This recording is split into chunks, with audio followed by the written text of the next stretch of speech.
Welcome to the Tippy Top, the podcast that helps entrepreneurs succeed by sharing best practice and creating alignment with investors. You'll hear from seasoned entrepreneurs, venture capitalists, and industry professionals. The Tippy Top helps you learn vicariously because you simply don't have the time to learn every lesson through the school of hard knocks.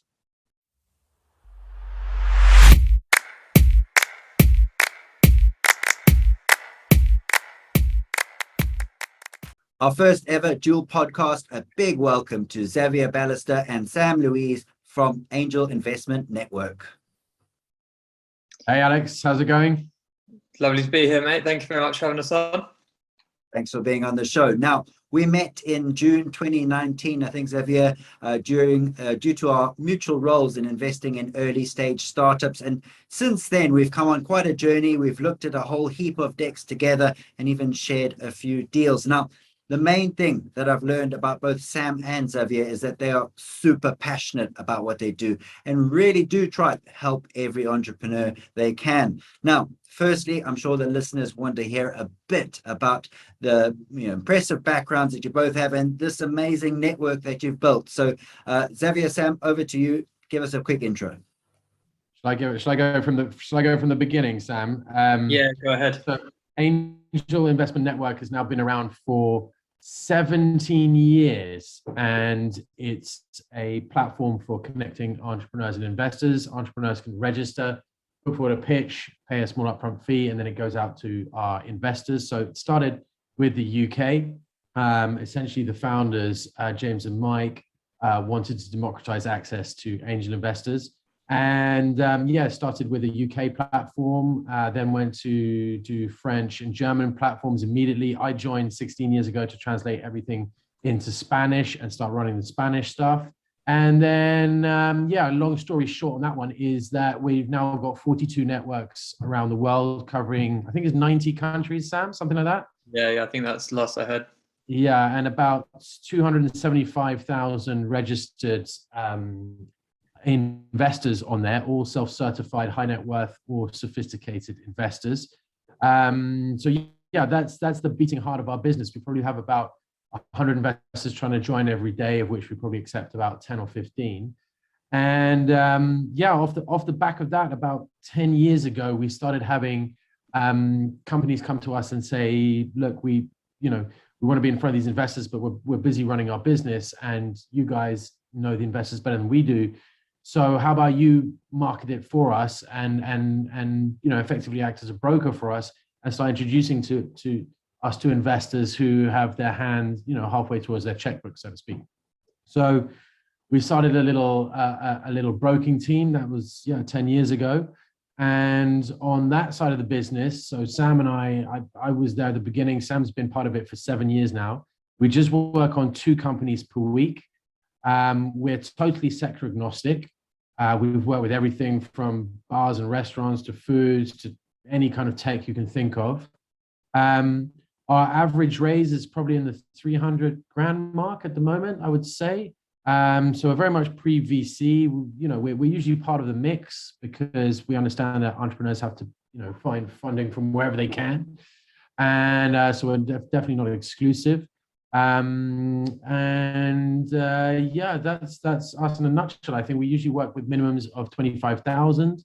Our average ticket size is probably about 60,000. And we're always trawling. We probably get approached by 60 to 80 companies a week, and we just work with 2. So we're highly picky about who we work with. And I guess this podcast is going to delve into a little bit on our thinking about why we take some people on and why we don't take others on. Have I missed anything, Sam? The only thing I'd add was AIV Capital, really. Oh yeah, sorry, of course. So to continue the story, I suppose, as I've said, we've had sort of just over 10 years now of working with some fantastic companies, building great relationships with people, and being that little bit more hands-on in that sort of intermediary role. And the evolution from there was always to, we've seen a lot of these companies go on to great things. A lot of them have had successful exits, been acquired, IPO'd, but a lot of them are in those later stage rounds, and we still have relationships with them, and they often come back and ask if we can still be of assistance. So it's always something that we've looked to be able to evolve into those later stage rounds, both to continue the relationship with entrepreneurs, but also because, you know, for our investor base, people are always looking for different opportunities. And so, yeah, at the beginning of this year, we set up AIV Capital. It's been a long time in the making, but we're essentially a deal-by-deal investment firm. So we invest across both VC and private equity, but essentially where we actually sit as the investment manager in the middle. We're not the intermediary. We're actually the GP investing in the deal and taking on investments from our investors and deploying on their behalf. So yeah, I mean, over the course of the life cycle, I suppose we now work with everyone from, you know, the very early stages, that very first maybe SEIS round, or even before, you know, right at concept stage, and then we can continue building and growing that relationship and being valuable to both entrepreneurs and investors all the way through to their pre-IPO, and yeah, it's a very exciting time. Amazing. And do you want to give us 30 seconds into your background, Xavier, and then Sam, your personal background?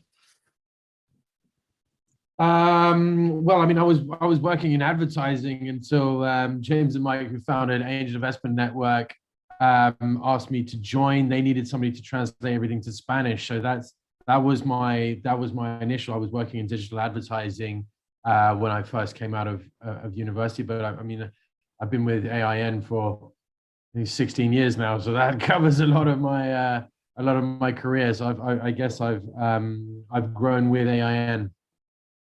Right, Sam.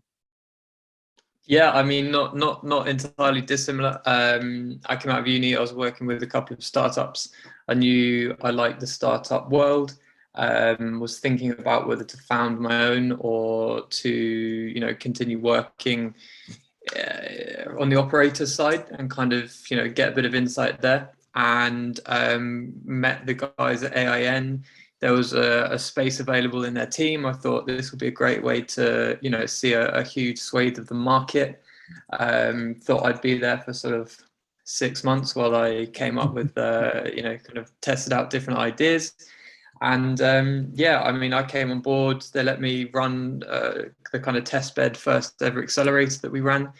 We had AIN Labs, which was fantastic, and I was hooked, to be honest. You know, I've never really looked back. I came in, I loved the team, I loved the diversity of what I've been able to do. You know, we've evolved in so many ways. You've got the 3 core businesses that have kind of come on, you know, every year, leaps and bounds, and also evolved. But we also have a property arm, we have an impact arm, we have a recruitment subsidiary that helps startups to you know, put their capital to good use and actually build great teams rather than, you know, stepping out into the world of hiring and kind of frittering away all the money that's just been given to them. So it's, you know, there's been such an evolution along the way that it feels like I've had about 5 different jobs, but all sort of within the same ecosystem. So yeah, it's you know, it's definitely a place that has, you know, as Sav says, you know, for a long time I was the newest member of the team, and I've been there nearly 7 years. You know, we've only you know, we rarely have people leave, which is kind of a big show. Yeah, absolutely. And it's a great team. And I love the way you said you were hooked, because people talk about the startup bug, and it's not something you do for money. It's pure passion. And that's what always comes across with you both. And I've spent a lot of time, as you know, coming up with the questions for today, because we chat quite a lot. We work on a lot of the same startups, and we see a lot of the same things that we wish entrepreneurs knew. So topic number 1 is founder conduct and how it has influence on the success or lack thereof of fundraising. Number 2, startup valuations, our favorite topic, the bear in the room. And then investor readiness, and specifically I want to focus on founder salaries, because there's always a lot of heat around that too. So I'm sure it's going to be a very interesting discussion. And diving straight in, the relationship between founder conduct and success in fundraising. Now, Xavier, I know that you have two main tests that you conduct on startups and many others, but these two really jumped out. Do you want to tell us about those? I think, yeah, I mean, the last time we had a chat about this, I mean, the founder is the head of the team, right? So the team is obviously the most important. You can have the best idea in the world in a substandard team, and it's not going to happen. You can have something that's, a medium idea with potential, but a great team, and they're gonna make something out of it. So that connection between the founder and the investor is very important from the very beginning. They say a lot about first impressions, and it's true. You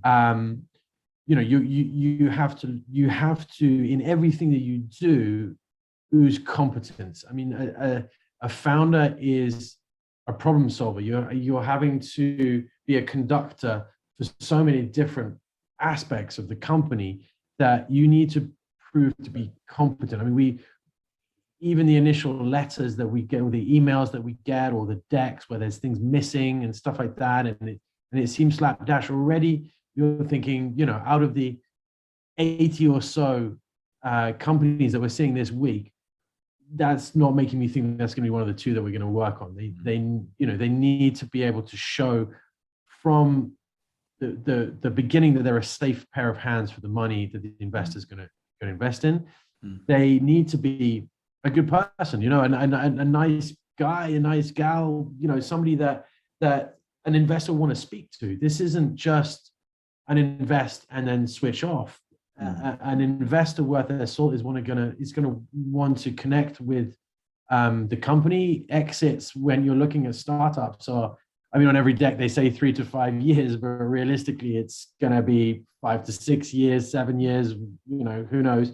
So to be on board and in a relationship with a founder for that amount of time, there has to be some kind of connection. An investor can invest in anything he or she wants. And why would you invest in something where you don't really want to pick up the phone or get on a Zoom call or hear anything from the person you invested in because you don't get on with them? So, that's definitely one element, is, such a fundamental element of it is the person you are, what kind of vibe you give off. And then there's also, I guess, we talked about the golf club test, which is something that, investors, this was something, I guess, it's a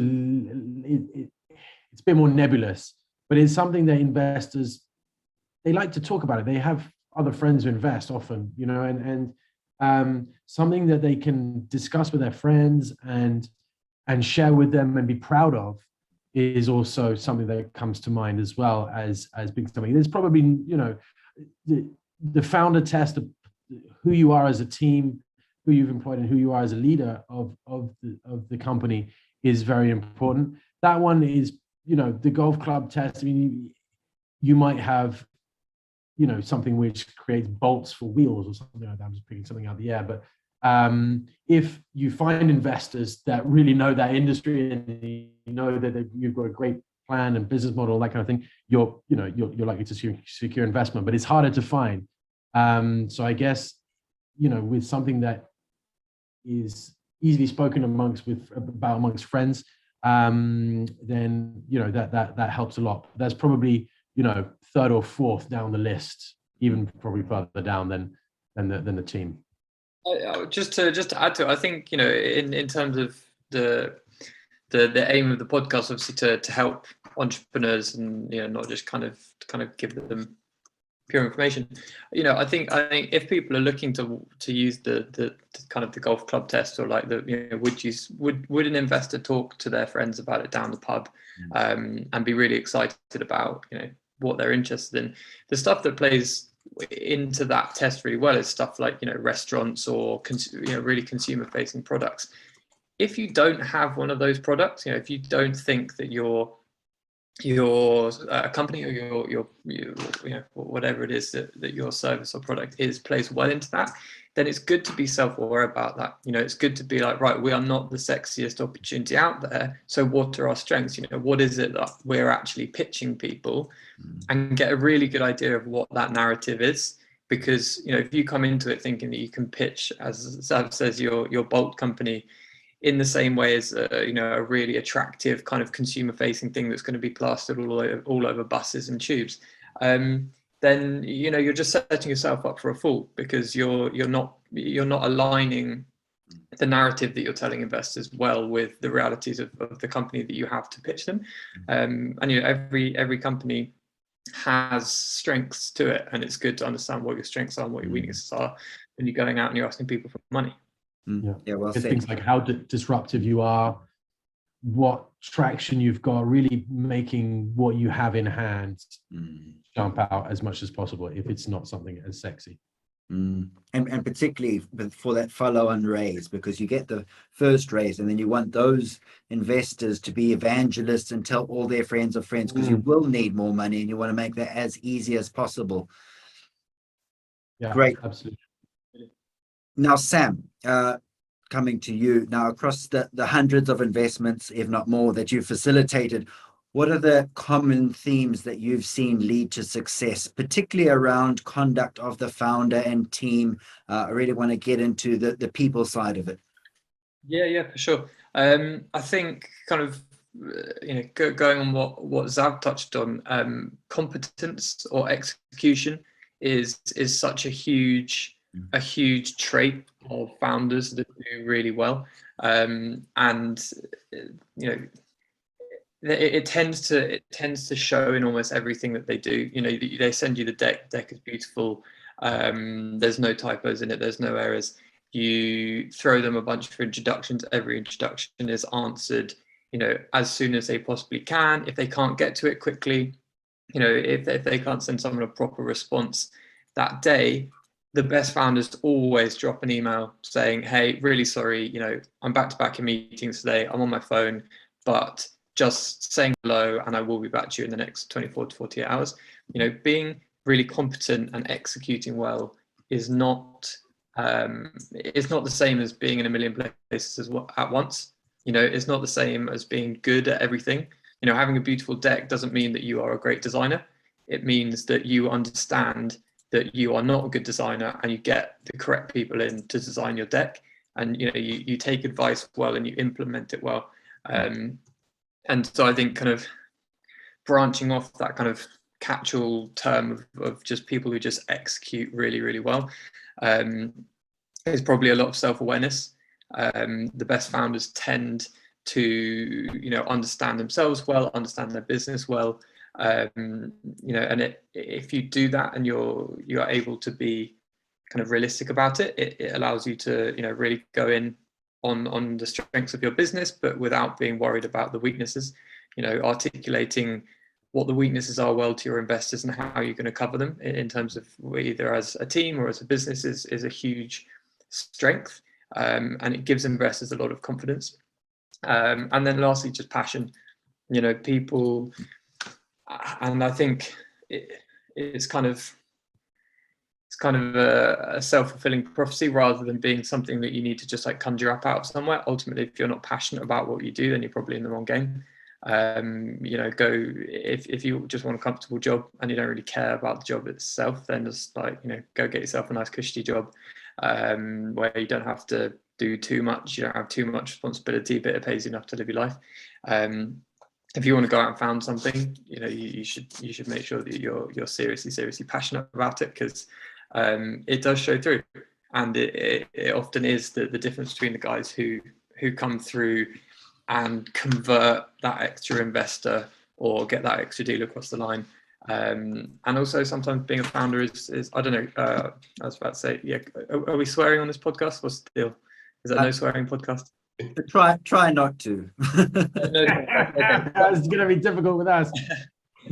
Sometimes being a founder is awful. It's you're having a bad time and you need to have something pulling you through.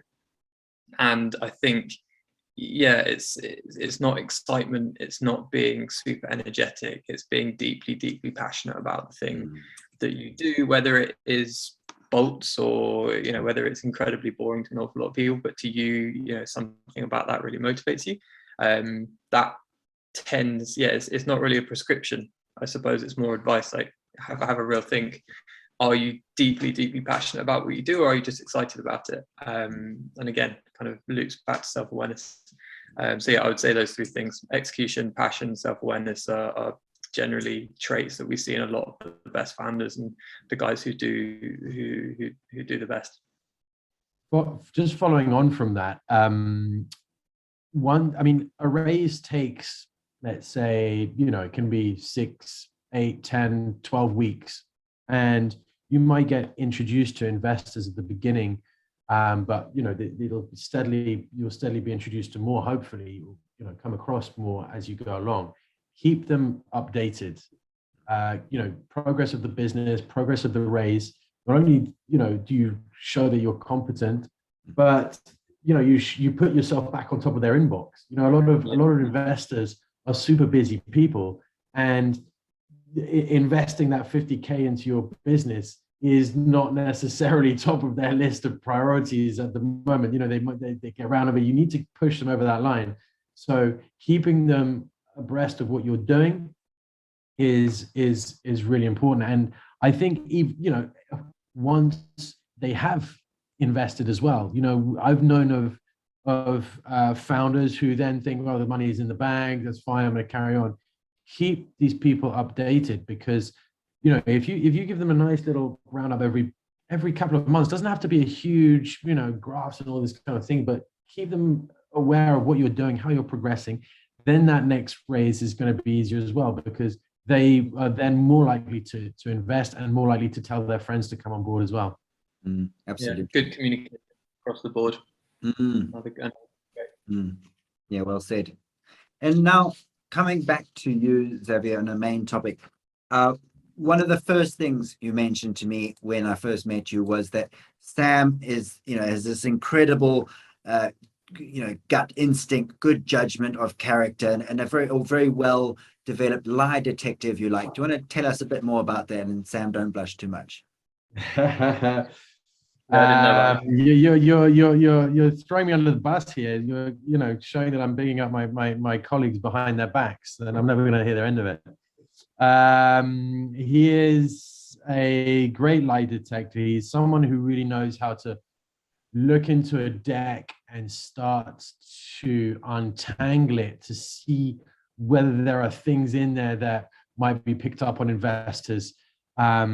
I guess one thing that springs to mind that is a bugbear for all of us, but the people that mention revenues, whereas really it's turnover, as in the top line things. But if you've got a business where you are taking 10% commission on, let's say you're selling something and you're making 10%, that those top line revenues, you've got a marketplace, you're selling other people's stuff, that top line, don't big up that top line too much, because investors see through that and say, well, what's the actual revenues coming into your coffers at 10%?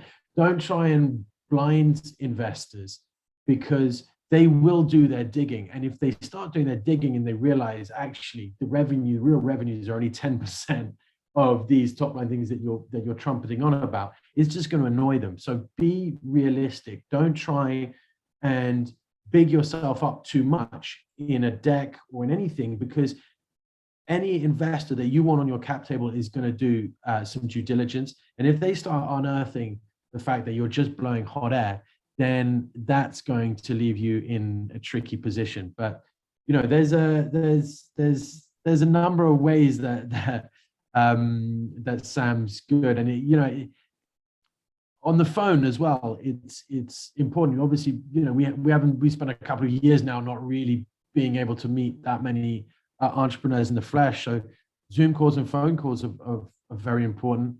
And he has a very natural and warm way about him, which is, I think, important to bring out the human in someone, because we're all humans, and that's what investors are investing in. They're investing in flesh and bone. And you want to try and get a feel for the real human behind, because it's a well-known thing. We all have that game face where we can spout out the numbers and we can go do our elevator pitch or whatever kind of pitch that we've attuned ourselves to give. he's good at delving under and finding out who the real person is, because as a startup, the real person you are is going to be tested, because you are going to come across problems from every angle, and it's how a well-prepared script doesn't prepare you for problems, because problems are unexpected. They are a problem because you didn't prepare for it. And so it's how you react to these problems arising. And that's when the real human inside you shows. Are you going to freak out? Are you going to break down the problem, build it back up, and find a solution? A lot of people come across hard times in their startup and freak out. And if investors get wind of that, then they're less likely to invest as well. And do you want to redeem yourself quickly, or shall we move on? Yeah, I mean, I don't. Yeah, as a classic British person, taking that very badly. Yeah, thank you. It wasn't, not something that I'd ever heard before, but yeah, really appreciate it. And yeah, I do. I love it. I love connecting with people, and love picking holes and finding little bits to potentially sort of call them out on. It's nice to. Don't tell Samwise any porcupines. That's it. I think that's the message to entrepreneurs. Be authentic, show your real self, because it's going to come out anyway, and investors are trained to look at it. So just be you, and be passionate, or don't do it. Yeah, exactly. Great. Now, bear in the room. Point number 2, valuations and startups. Now, Sam, I'm going to come to you for this one. First up, now, and you might not know the answer, so curveball question, but why is there such a big gap between what founders perceive to be realistic valuations and what investors are willing to pay? And how do we close that gap, more importantly? I think on the whole, I think the issue is just kind of a variance in how close to the problem you are. If you spend all of your time in your startup, and every single incredible thing that you've done, exactly how valuable your team is, all of these sort of third and fourth and fifth level ideas that are kind of, well, once we hit this point, then that gives us the opportunity to sort of fork off down this route, and you have multiple orders of potential where you spend all of your time within your business really deeply thinking on this. So you are naturally biased, and your opinion is naturally skewed or even hampered. It's very difficult to be objective about your startup. Often people are very passionate about it, and they understand to the nth degree exactly what every little minute kind of thing that they've achieved with it and that they've gone through is. So it's very hard for people to be objective and look at their business and not overvalue it. It takes a lot of experience. It tends to only be third or fourth time around founders who can come in and say, this is our valuation, and pretty much nail it on the head, and also remove that emotional component, and not tie their own self-worth or their own feeling of kind of validation to the valuation that they can get. Investors are, of course, looking for the best deal that they can get. In the UK and Europe especially, we tend to be far more pessimistic on valuations traditionally. Over the last couple of years, I think we've moved a lot more closely over towards the way things have always been done in the States. The reality is, in the States, they have a highly optimistic culture combined with a very sophisticated and established later stage funding route.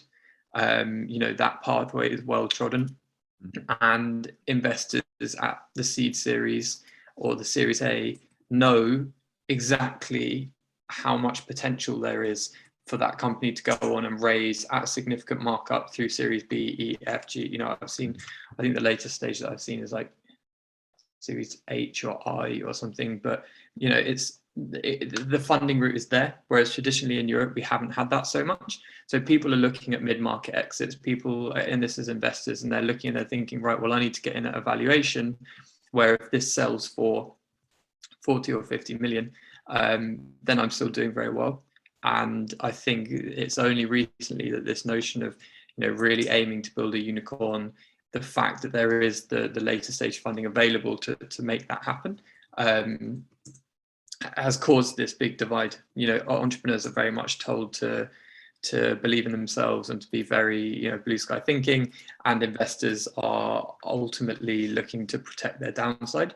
But I don't think it's always the case. I think that there are some very realistic founders out there, and I also think that there are, some fantastic deals, especially recently, where investors don't quibble on the price, and that's, unfortunately, that's the story that usually gets told, because that's what we all want to read about, the rounds that raised $30 million in 5 hours from, a handful of phone calls. When you have that business that is really kind of, the darling of the industry at that particular moment, and you are incredibly well connected and you have an exceptional reputation, people want to invest in you. And all of those value propositions kind of add to the valuation that you can get. And again, it comes back to, how can you communicate the narrative of your own business to an investor? If you can do it well, and if you can show them where the value lies in your business, then you'll get the valuation that you want. But if you can't, either your communication skills are bad and you need to work on your pitch, or you're being unrealistic about what the true value of your business is, and you need to go away and realign. And on both fronts, it comes down to self-awareness. What's the disconnect here between what other people are seeing? Not every investor is necessarily going to agree with you, but if you start talking to kind of 5, 6, 7, 8, 9, 10 investors, always be using that as a kind of a really fast feedback loop to say, like, okay, why am I getting these responses? Am I out of check here, or are they out of check? And if I'm out of check, then I need to move. If they're out of check, then I'm not communicating something well enough for them to understand why they should be excited about my business. That's generally what I think it comes down to. Just carrying on from that, one of our founders, Mike Liebers, put it quite well. The value of your business at the moment, because it's so difficult, there aren't past numbers to look at. It's embryonic. So the value of the business should be what you would take right now to give it up and walk away, which kind of encapsulates absolutely everything. But being realistic as well, not only on the optimistic side, because all entrepreneurs obviously have to be optimistic and push forward, but you have to be realistic about the potential pitfalls that come with every business. And there's probably more potential pitfalls than anything else, because there are so many ways that a company can fail, as we know from the statistics of how many succeed. So if you've got a kind of MVP that is starting to get a few users and you've been working on for a year and a half, is it worth 5 million plus? Or if somebody gave you 1.5 million now for your year and a half's work, would you take that? So have a think now, about how it all gets encapsulated, the potential pitfalls as well as the optimistic side, because obviously you have to seem optimistic, but the investor is thinking more pessimistically of, why should I not invest in this? How is this? What are the potential pitfalls? Entrepreneurs are usually valuing it based on the future, and investors are generally valuing it based on the past. Yeah. They're looking at what you've done. You're looking purely at what you're going to do. And I don't think there's harm on either side of that. I think recently, luckily for entrepreneurs, the market is kind of moving more towards the future. But yeah, I mean, personally, one of my sort of bugbears is like when people base evaluation on like a really distant revenue multiple on the future. So if people want to work on multiples of their current revenue, fair enough. But if you're telling me that your company's based at X because of a high multiple of revenue that you might make in 18 months time, that's where that conversation really starts to break down. And again, it comes down to communicating why it is that's justified. What are those contracts locked in? If they are, fair enough, then you can do that because that money's coming away. If they're not, then you're going to have to find something else to shore up the weight behind that valuation. Absolutely. Some great points in there, and I love that. What would you take now? And after a year and a half, I think a lot of people would take the 1.5 million. Or sounds attractive to me, but hey. Yeah. Great. I think we could do a whole podcast on valuation, but Sure. the time. So I think let's move on to investor readiness, and I guess you could call it founder readiness. Xavier, founder salaries, that's probably the biggest battleground for entrepreneurs and investors. What are the rules of the game? I mean, look, there are entrepreneurs who are young and don't have, so many responsibilities. There are entrepreneurs who are in their early 40s and they've got kids in schools and mortgages and all these kind of things to pay. And I think that, investors aren't monsters. I think they will look at it on a case-by-case basis. But I would say if you're a younger entrepreneur, that you should probably be expecting to take, anywhere between 25 and maybe 40K home, something like that. Sam, I think it's probably about right. I mean, if you're living in London, it's an expensive city, but they want your reward is tied in with the exit. That's the thing. Your incentives are aligned. They want you, if you're earning 100K plus a year, then even if the company fails, then you've still had a half decent salary. I mean, if it's somebody that's coming in from a big field and had a big job, but they still should be aligned to that exit. You're coming in to not still receive, the 250 grand or 300 grand, I don't know, 500 grand that CEOs are paid.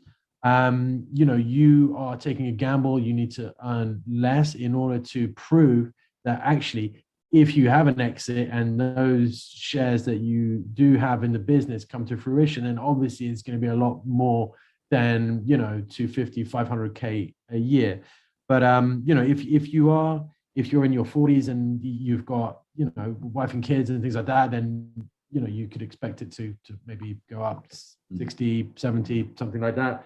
But there are some founders that expect, because they're worth something in another field, that they should get the same in a startup. But really, in the other field, that's a secure job that is going to move forward. Whereas here with the startup, you are betting on your chips on yourself, and you should be rewarded when there's the exit. But you're not going to be eating gruel every day. Investors expect you to have enough salary to be contented and be able to pay your bills and live comfortably, but not too comfortably.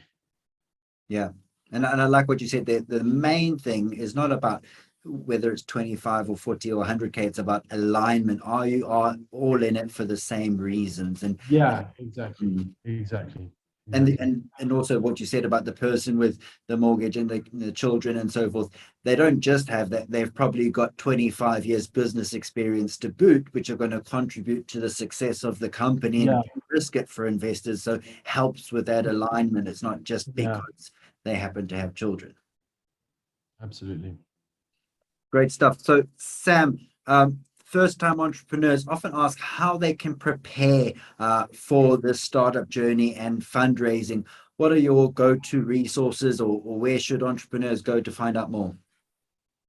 I mean, these days there's so many good resources out there. It's kind of even since I first left uni like 7-8 years ago, especially in the UK, it's kind of a completely different landscape.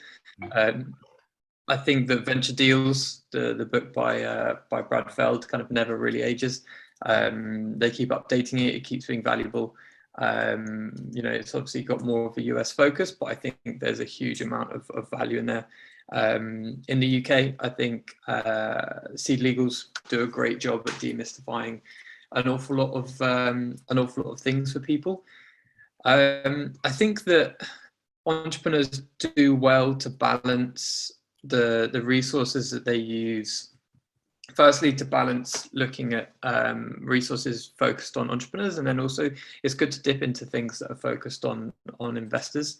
It helps to get into that investment mindset. It helps to understand what people are looking for from a company building perspective. Obviously, there's reams of recommendations, and whether it be Bill Gates's favorite books or best startup books of the year.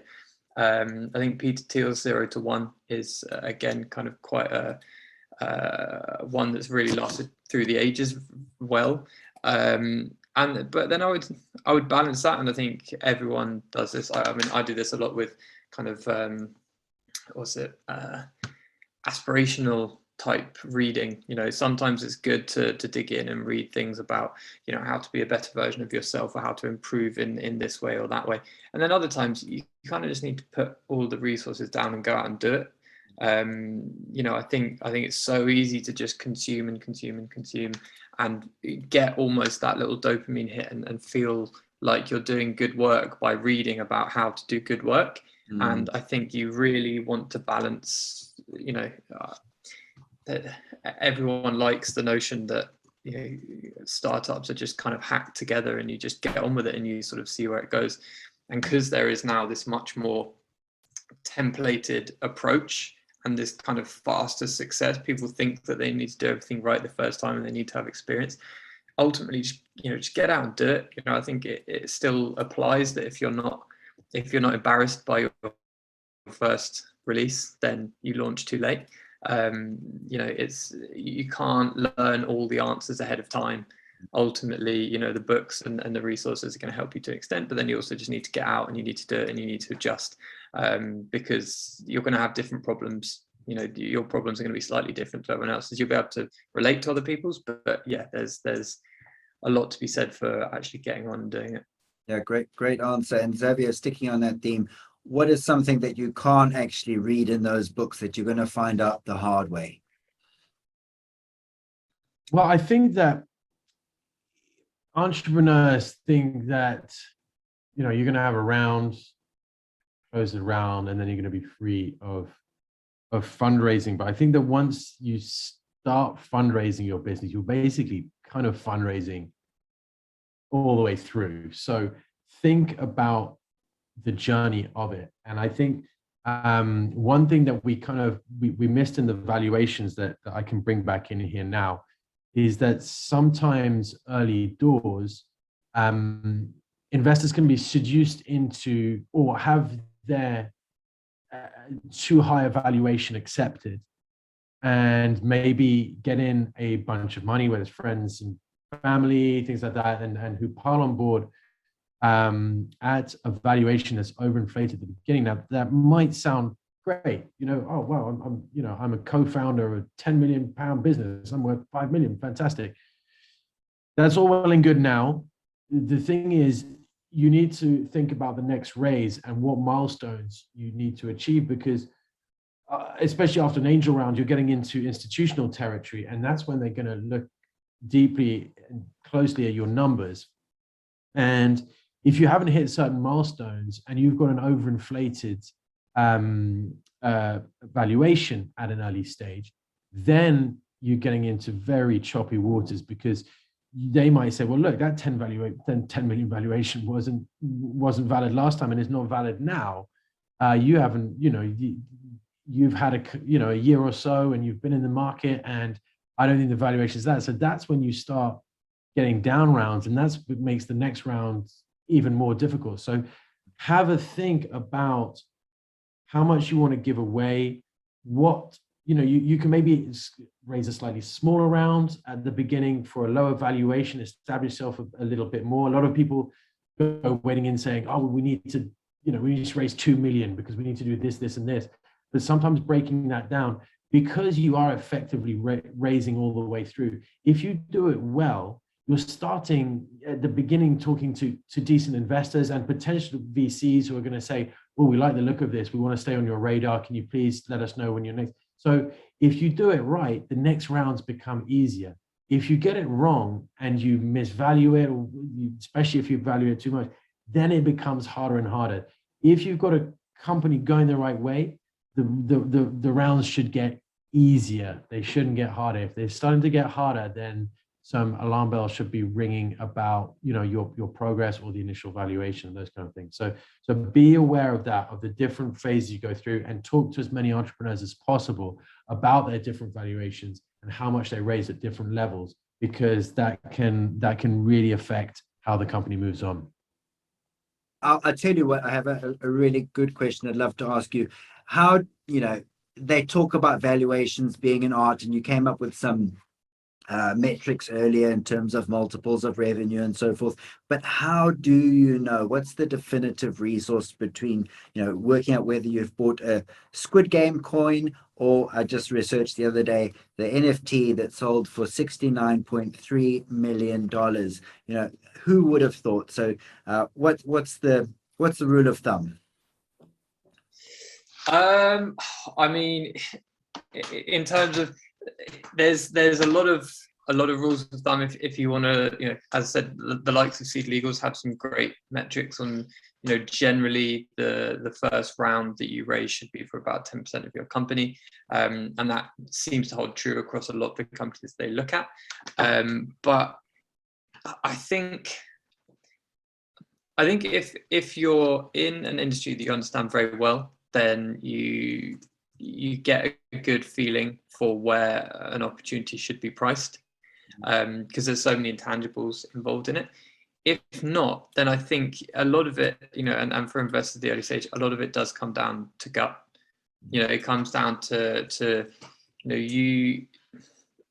a lot of people get caught up in the hype of an opportunity or the hype of a particular market, but when you'll pitch something, whether you feel like it's whether it's overvalued, and there will be some that will go through and will ride the wave and will be extremely successful, and there will be some that will fail, fantastically.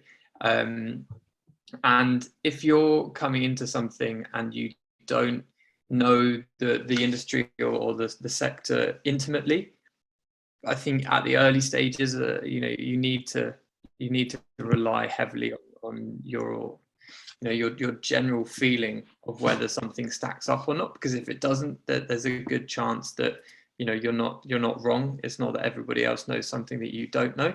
It's that there is a degree to which this is overhyped and overinflated. And with angel investing, the thing about it is it's a one-time decision. Once you make that decision, it's not like the stock market where you can pull it back, or you can try and kind of hedge, or you can balance it with something else. You make the decision based on the information you had at the time, and then you stick with that decision, until the end. And so you want to make sure that you're excited and you're happy and you're pumped about all of your investments. And that's the feeling that everyone involved should have. The entrepreneur should be really excited to close the round and fantastically kind of positive and optimistic about what's going to happen going forward, and the investors should feel the same. They shouldn't feel like they got an overly good deal. They shouldn't feel like they got hard done by and they're not sure whether they kind of got taken for a run. You want to put things into opportunities that mean that you sleep well at night, because there's nothing you can do going forward. So you have to be able to look back on that decision you made and just say, with the information I had at the time, I was happy with everything and I stand by the decision I made. Things have happened since that, the market's changed. There's been a global pandemic, whatever it is. And that's just that. In angel investing, you need to be able to just sort of draw your line in the sand and know that you'll be happy with it going forward, because, you may well never see that money again, and that needs to rest easy with you. Yeah. One actually good resource, Sam was talking about Seed Legals. If you Google Seed Legals valuations, they have got a very good article on how to value a company. And yeah, as Sam said, I think, that first round probably is somewhere between 10 and 20% off the top of my head. It's been a while, but since I've read the article, but I do share it with a lot of entrepreneurs who ask me about valuations. Yeah. It's a good one. Superb. Thank you. I'll include the links in the write-up. Now I'm going to do a quick summary, give you guys a bit of a break. Going back to the beginning, we talked about founder conduct and what is required, and there needs to be a connection between the investors and the entrepreneurs. Nice people tend to get more investment than those who aren't. And be aware of the golf club test and work out whether it's going to be your startup discussed or not. In terms of founder qualities, competence, execution, and passion, most importantly. And remember, over communicate with your investors, keep them updated. It's going to help them feel good, help them sleep, and lubricate the next round. And of course, be your authentic self, because investors, good investors that you want in your cap table, will see through it. Now, in terms of valuations, we've obviously had a good discussion. Now, it could be a communication issue, or it could be a value issue. Work out which one it is and whether you need to move on either. In terms of the value you should achieve, Xavier came up with something very good. What's the value you would take off the table right now if someone said, I'll buy you out in entirety? And then, be aware, entrepreneurs are sometimes looking very far in the future, and investors might be looking towards the past. So try get a meeting of minds there. In terms of investor readiness, salaries, the main thing is not about the absolute number, it's about alignment. In terms of resources, check out Venture Deals by Brad Field, Peter Thiel's 0 to 1, and Seed Legals, as Sam just mentioned. And remember, the thing that you can't read in some of these books and resources is that, and you heard it first here, that fundraising never stops. It's a long journey. Map out the whole thing, have a strategy, and be ready to be in constant fundraising mode. Now, in terms of where we can find you gentlemen online, Sam, do you want to tell us, and then to you, Xavier? Yeah, absolutely. I mean, the best place for me is either LinkedIn, Sam Louis. You'll find me on there, Sam Louis Angel Investment Network, or Sam Louis AFV Capital. I should pop up. Or feel free to drop me an email, Sam Louis, again, at Angel Investment Network, Sam at angelinvestmentnetwork.co.uk. Yeah, those are the best two routes, really. And yeah, feel free to check out all of our stuff. Yeah, Xavier Ballister on LinkedIn, Xavier at angelinvestmentnetwork.co.uk. Yeah, find me there. I mean, I've been doing this for 16 years, and I love talking to people about their businesses and checking out what they've got going on. So yeah, hit me with it. Yeah, and I don't think you have anyone in the planet that's more responsive on email than you both. So yeah, I can. Shows you what boring lives we have. What passion you have for the job, right? And sticking on that, going into for our quick fire Q&A, what is the best part of your job, Xavier? Oh, meeting great founders. Easy. Passionate people who love what they're doing, who are solving problems and making money off the back of solving problems. What better is there than that?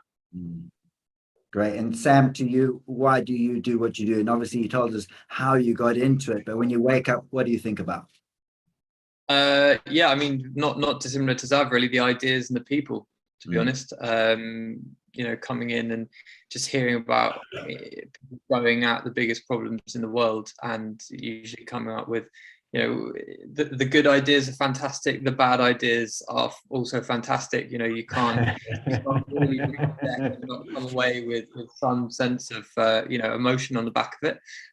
So yeah, every day is different, and the people that you get to meet along the way are all sorts of wonderful individuals, usually highly capable.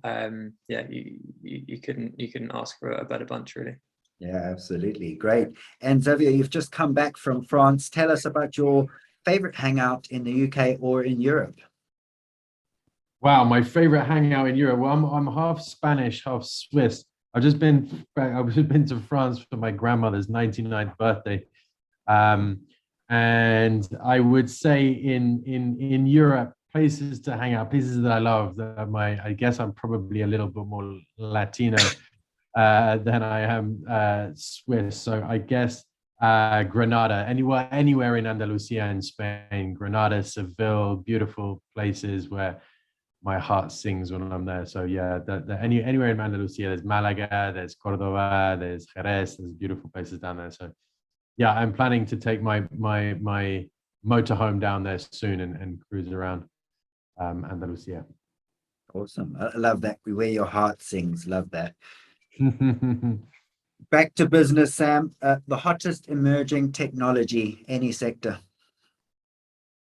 I mean, total sector is just the whole Web3 movement. Absolutely fascinates me. I think the opportunities at hand there, and the ability to kind of elevate and integrate with everything that already exists. It's not, there's huge future potential and things that we won't have even thought of, or problems that we can address which currently we can't even get close to. But it's also the fact that it sort of elevates and engages with everything that we already do. Every shop, every company, every startup at the moment has the opportunity to engage with this new layer of technology, which is just kind of mind-blowing to me.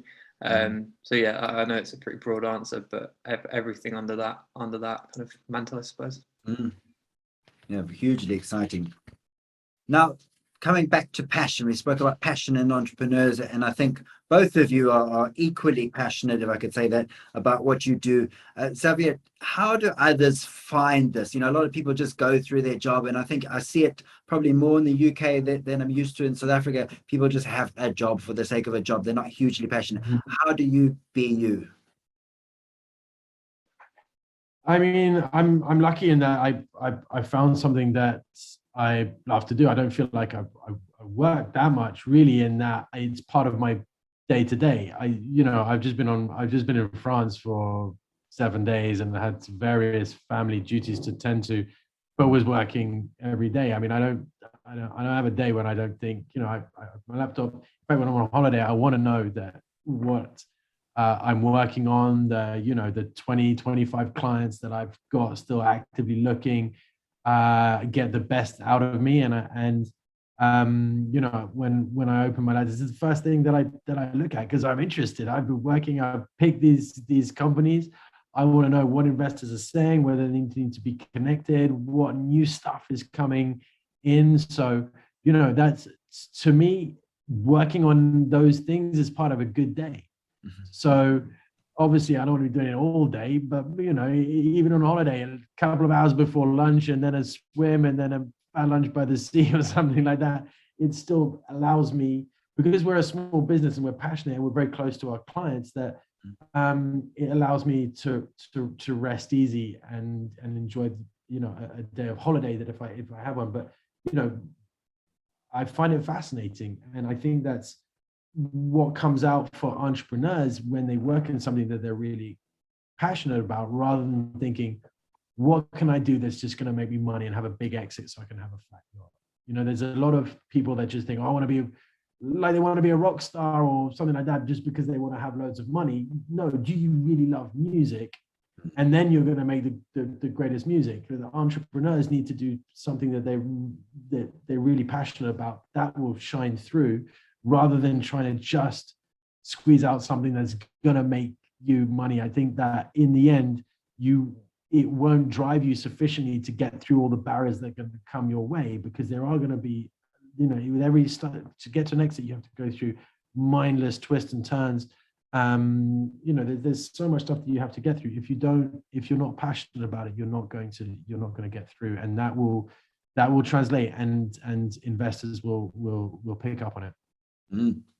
I think, I don't know if anyone's ever said, but you should think about a second career in motivational speaking. Very inspiring. Well, if anybody wants to pay me to come and speak, you know where to find me on LinkedIn. Why not? Great. Sam, your main message to entrepreneurs, just one.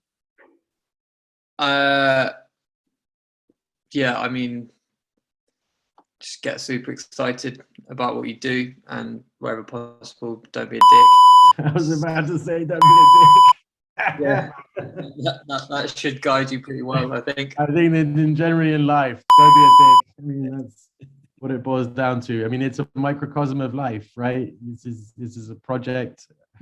It's a path you have to go on. It'll come back to you. If you are, you need to be honest, true, good, hardworking, dedicated, because those people remember that. I said, one entrepreneur asked me, as a young kid a while ago, and he said, well, what do you think I should think about when I said, when I'm going forward. I said, well, look, be that person that when your phone rings, that you answer it. You know, we all have our phone rings, and there's some people you're like, wait, I got stuff on it. But some people, you see them, that name on your phone, you're like, bam, yep, I want to speak to you. And be that person in life, be that person in business, be that person always, because, you know, that means things will happen for you, because people will pick up that phone just then when you might need them. And then that goes on. So it's a self-fulfilling prophecy, I think. Amazing. Absolutely. Thanks again, Xavier Bannister, Sam Louis. Thanks for being on the show, and we'll speak soon. Pleasure, Alex. Alex, Thanks for having us. enjoyed it. Thank you, mate. Speak very soon. Guys. Take All right. care. Cheers. Cheers. Bye. Bye, bye, bye. That's all for this episode. Keep tuning in for more exclusive content on how to succeed as an entrepreneur. Make sure that you follow the Tippy Top on all social channels, including Twitter, TikTok, Facebook, or now Meta, Insta, YouTube, with @the blog, and check out my website, thetippytop.com, and you can also find me, Alexander Lee, on LinkedIn. Until next time, keep pushing, and I'll see you at the Tippy Top. Cheers.